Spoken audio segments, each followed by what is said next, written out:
માળી આટીનાના આટી ક્ષત્રિય સમાજના મહિલા લોકગાયક નીતાબા સિસોદિયાનું કાઠી ક્ષત્રિય સમાજના આગેવાન સામતભાઈ ઝબલિયા દ્વારા કરાયું સન્માન। માળિયા તાલુકાના સમાચાર જોવા માટે અમારી ચેનલને લાઇક, શેર અને સબસ્ક્રાઇબ કરો।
राजा महाराजा का वरराजा બંધાય નકર કલંકી કોઈ ન ગણાય પણ આ બેને છે ને સિદ્ધિ હાંસલ કરે છે એટલે છે ને આ એમાં કલંકી કહેવાય વસ્તુ સિદ્ધિ હાંસલ કરી હોય કલંકી બીજાને ન લગાડે રાજા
મોજ આવે.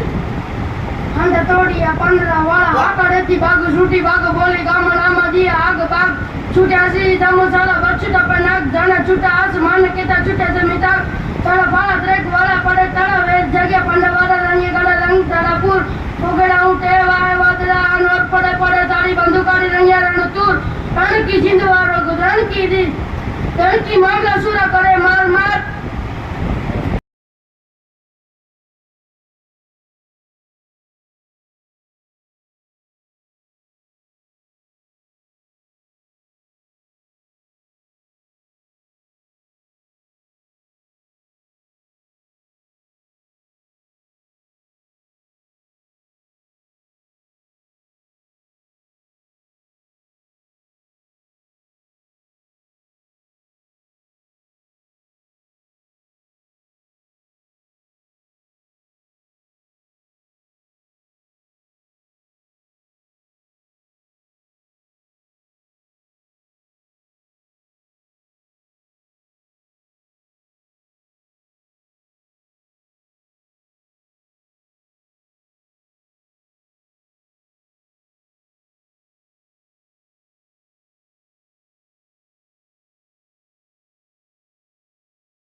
જય માતાજી.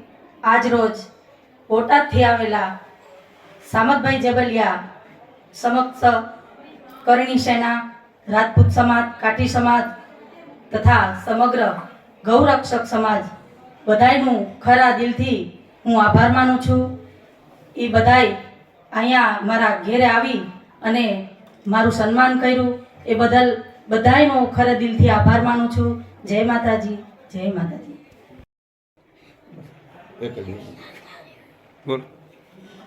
હું સામતભાઈ જેબલિયા બોટાદ. હું 28 સંસ્થા સંગઠન સાથે જોડાયેલો છું. હું રાષ્ટ્રીય રાજપૂત કરણી સેનામાં ગુજરાત પ્રદેશ ઉપાધ્યક્ષ છું, ગૌરક્ષક સમિતિમાં ગુજરાત અધ્યક્ષ છું, સૂર્ય સેના સુપ્રીમો છું અને શિવસેનામાં પણ હું હોદ્દો ધરાવું છું. અનેક એવી 28 સંસ્થા સાથે જોડાયેલ છું અને હું ગુજરાતમાંથી ક્ષત્રિય સમાજના કોઈ પણ બહેનો દીકરીઓએ કોઈ પણ કોમ્પિટિશનમાં ભાગ લીધો હોય, કોઈ પણ એમને સિદ્ધિ હાંસલ કરેલો હોય, એ લોકોનું વર્ષોથી હું સન્માન કરું છું. અને એ લોકોનું સન્માન કરવાનું કારણ કે એ લોકોને આપણે સન્માન કરવી તો એમની હોશ વધે, એમને બળ વધે, એમને આગળ કાર્ય કરવાની પદ્ધતિમાં થોડીક એમને હિંમત આવે. આ રીતે એટલે અમે બહેનો દીકરીઓને કાર્યમાં વર્ષોથી સન્માન કરીએ છીએ. મેં અત્યાર સુધીની મારી પાસે 5000 ઉપરાંત સાપા બાંધીને તલવારો આપેલી છે. અને બહેનો દીકરીઓ આપણા એમાં ખાસ કરીને અમારા ક્ષત્રિય સમાજના બહેનો અમે બહુ વજલ પરજવાળા હોય, અમારે છે ને અમે પડદા નસીબ કહેવાય, પણ છતાંય અત્યારે જે બહેનો દીકરીઓ જે બહાર આવીને જે આ કાર્ય કરે છે એને અમે બિરદાવીએ છીએ અને અમે ધન્યવાદ આપીએ છીએ કે ભાઈ આ ખરેખર હવે અત્યારે આ યુગ છે, આપણે પણ સમાજની સાથે જોડાય અને સમાજ જેમ કાર્ય કરે એમ આપણે સમાજમાં કાર્ય કરી આપણા ક્ષત્રિય સમાજની નામના બહાર આવે એવું કરવું પડે. એ રીતે અમે આજે અમે અહીંયા આટેના માળિયામાં આવી અને બેનબાનું જે કલાકારીમાં જે ગાયકમાં જે એમનું ગળું છે એમાં અમે આવીને એમનું સાપો બાંધી રજવાડી તલવારે કે સન્માન કરેલ છે. અને આ બેનમાં આગળ આવે એ માટે અમે લગભગ ગુજરાતના દરેક મોટા મોટા કલાકારો, રાજભા ગઢવી છે, અમીર ગઢવી છે, પછી અમારે દેવરાજભાઈ ગઢવી છે, એવા અનેકને અમે ભલામણ કરેલી છે. અને આવતા દિવસોમાં અમારે બોટાદની માલિકા રાષ્ટ્રીય શાયર ઝવેરચંદ મેઘાણીની જન્મ જયંતિ અને પુણ્યતિથિ ઉજવાય છે.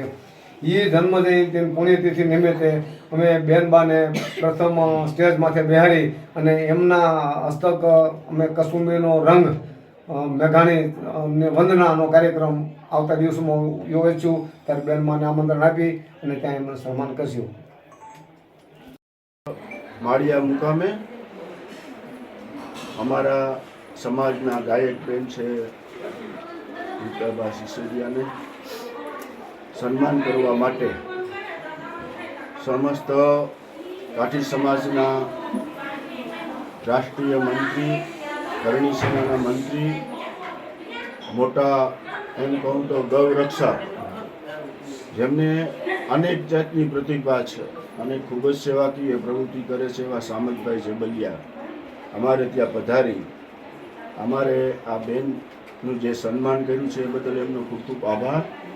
સાથે સાથે અમારા આગેવાન સોમતભાઈ ગાંગણાનું પણ સન્માન કર્યું હું એમને ખૂબ ખૂબ ધન્યવાદ આપું છું કે અમારા સમાજની આ બેન જે ગાવાનું કામ કરે છે એનું સન્માન કરવા માટે છે માળિયા પધારી અને અમારી પણ અને અમારા દીકરીબાની પણ ઇજ્જત વધારી છે. એ બદલ એમનો ખૂબ ખૂબ આભાર, ધન્યવાદ. જય જય માતાજી, જય ભવાની, જય મહારાણા પ્રતાપ.